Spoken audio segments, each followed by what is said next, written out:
pas ça que je cherche, si vous voulez, en disant par exemple aux gens d'ouvrir un compte en Suisse et de basculer leur épargne dessus. C'est pas parce que c'est la pilule bleue qui fera que tout votre risque va tomber à zéro. Euh, c'est juste ne pas se retrouver coincé devant une banque fermée. C'est ça que je veux pas. Et je pense que ceux qui se déplacent en Suisse s'offrent du temps pour réagir, du temps pour faire autre chose, du temps pour envoyer son argent ailleurs, du temps pour transformer son argent en or physique, du temps pour bouger, du temps pour ne pas se retrouver à la libanaise devant une banque fermée et c'est terminé. Ce jour-là, c'est fini. Vous ne pouvez plus récupérer votre argent. D'accord ? Donc, c'est pour ça que quelquefois, je suis en relation avec des gens qui hésitent, qui savent pas, qui font pas, qui déplacent pas leur argent, etc. Mais qu'est-ce que vous risquez ? Rien. Vous risquez simplement de gagner du temps et vous risquez grâce à ça, ne pas vous faire coincer, ne pas vous faire confisquer votre patrimoine. C'est tout. C'est tout. Je parle même pas de gestion derrière ou quoi que ce soit. Je dis simplement, vous sortez des banques traditionnelles, de la Société Générale, de la BNP, du Crédit Agricole, de tout ce que vous voulez. Vous sortez de ces banques-là. Même les mutualistes, je sais pas, j'en ai vu un tout à l'heure qui disait au CMCIC, on risque rien. Bien sûr que vous risquez. Donc vous sortez de ces banques-là et vous allez dans une banque privée en Suisse. Ça vous coûtera pas plus cher, c'est pas vrai, ça vous coûtera pas plus cher et au moins vous ne serez pas bloqué. Et ça vous laissera du temps pour réagir. C'est tout, moi, c'est tout ce que je veux, c'est du temps pour réagir. C'est pas me retrouver comme un con. Moi, je fonctionne comme ça depuis 15 ans, donc même plus maintenant. Donc voilà, c'est fonctionner comme ça. Vous avez la possibilité de le faire. C'est très simple, il n'y a rien de compliqué là-dedans. Et au moins, vous êtes peinard. Voilà. Bon, non, vous n'êtes pas sans risque au Crédit Agricole en Suisse. Le Crédit Agricole, il est quoi ? Il est français, bordel. Vous avez suffisamment de banques privées suisses pour pas aller dans la banque française en Suisse. Enfin, vraiment, faut... Non, mais vraiment... Faites un effort, les gars. Faites un effort. Ok. Oui, Swissquote est une banque privée. Les banques luxembourgeoises, c'est intéressant. Et non, le Luxembourg, il est où ? Il est dans l'Union européenne. Eh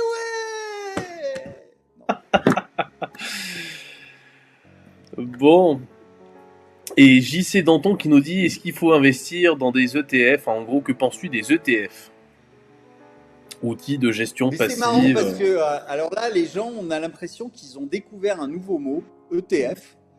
Et alors, ils te le mettent à toutes les sauces. Mais c'est quoi un ETF ? C'est un fonds commun de placement. Ça s'appelle ETF, c'est pour Exchange Trading Fund. Donc, ça veut rien dire. Est-ce que vous êtes pour ou contre les ETF ? Un ETF, ça peut être un ETF sur l'or, ça peut être un ETF sur une autre matière première, ça peut être un ETF sur un groupe de matières premières, ça peut être un ETF sur les actions, ça peut être un ETF sur des obliques, ça peut être un ETF sur n'importe quoi. Donc ça veut rien dire. Voilà, pour ou contre les ETF. Je ne suis pas pour ou contre les ETF. Je ne suis pas pour ou contre une action. Ça veut rien dire. Aujourd'hui, on ne parle que comme ça en binaire. C'est soit t'es pour, soit t'es contre. C'est le seul truc en bourse où je suis non binaire. Ah. Voilà. Pour le reste, je suis binaire. Ça y est, tu nous as. Ça y est. Voilà. Non, mais Je tu le vois, enfin, savais. Je le savais que tu étais non-binaire. Je le savais. Je le sentais, Olivier. Je le sentais alors, depuis quelque temps. quel est le nom de l'ETF sur l'uranium? Vous avez un ETF sur l'uranium qui s'appelle SPROT, SPRO2T, Physical Uranium. Tiens, on Voilà, a mais une vous en avez question. d'autres. Hein, On a une vous aviez question aussi. de. Pardon? Non, non, vas-y, vas-y. Puis je te Non, poserai la non. question après. Donc, les ETF, franchement, ça veut strictement rien dire. Vous pouvez faire des ETF, mais vous pouvez aussi investir directement sur le truc sur lequel l'ETF est investi. Hein? Vous avez un ETF sur le Standard & Poor's, rien ne vous empêche d'aller directement sur le Standard & Poor's. Voilà. Non, j'ai pas fait mon coming out. Je suis très, très, très, très binaire comme garçon. Mais alors très, très, très, très binaire. Là, le, le, le passage de la flamme olympique, ça m'a mis dans une crise hystérique. J'ai failli casser mon ordi. Non, non, croyez bien que je suis plus que binaire. Bon, Voilà. alors, euh, Monsieur Delamarche, bonjour. Suite aux élections européennes, il y a beaucoup de débats à la télé. Trouvez-vous normal l'absence de Assolino Filippo dans ces débats? Qui pensez-vous arriver à la tête de ces élections? Une question d'Abou Bakarli, un de nos plus fidèles auditeurs depuis 4 ans. Oh, bah, celui qui arrivera en tête, c'est très probablement Bardella, parce que les gens vont jouer la sécurité. Euh, Malheureusement, une voix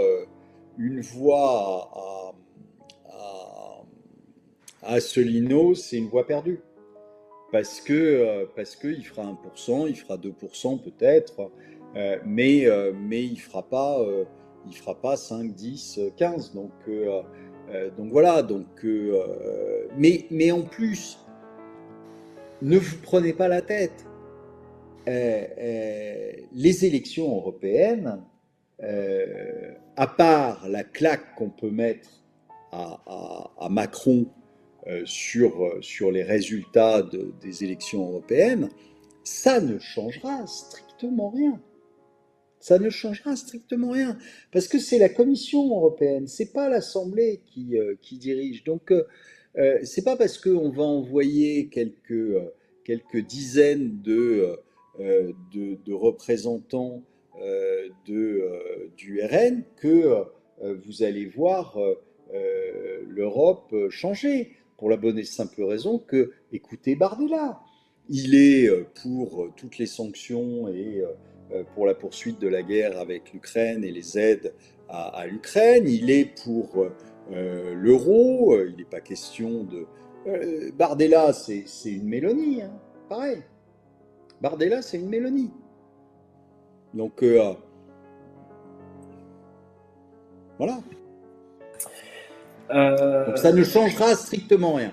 La seule chose qui sera, je dirais, jouissif, et encore, il s'en tirera comme d'habitude, c'est-à-dire qu'en fait, il mettra ça sur le dos de Ayer, celle qui mène les européennes pour son parti. Il mettra ça sur son dos en disant bah, c'était un mauvais choix. Mais c'est tout. C'est tout. Il ne le prendra pas comme une sanction pour lui. Il l'a mis pour ça. Elle est complètement crétine, elle est complètement gourde. Elle a rien elle a rien dans le sillard. Donc voilà. Et il pourra allègrement dire le lendemain des résultats, bah oui, c'est un mauvais casting. Allez, point fini. Donc moi, je pense que ça ne sert strictement à rien et que Et que je vous dis, Bardella, depuis un moment, est un clone de Gabriel Attal, quoi. C'est les mêmes, c'est les mêmes, c'est les mêmes. Il fera strictement rien. C'est que de la gueule, c'est que de la com. C'est un type qui n'a jamais rien foutu de sa vie, comme Macron, comme Attal, qui sont des gars. Attal, enfin, on dit Bardella n'a jamais rien fait, il a fait que de la politique, etc. Mais Attal, il a fait quoi? Attal, le premier truc, il a même pas eu ses diplômes visiblement. Il sort, il est au cabinet de Marisol Touraine parce que sa mère était une copine de Marisol Touraine. Bon, il est au cabinet comme conseiller. Mais conseiller de quoi? Il sort de l'école, il a encore du lait qui lui sort du nez. Enfin, faut arrêter, c'est n'importe quoi. C'est n'importe quoi. Ils sont nuls, mais nuls.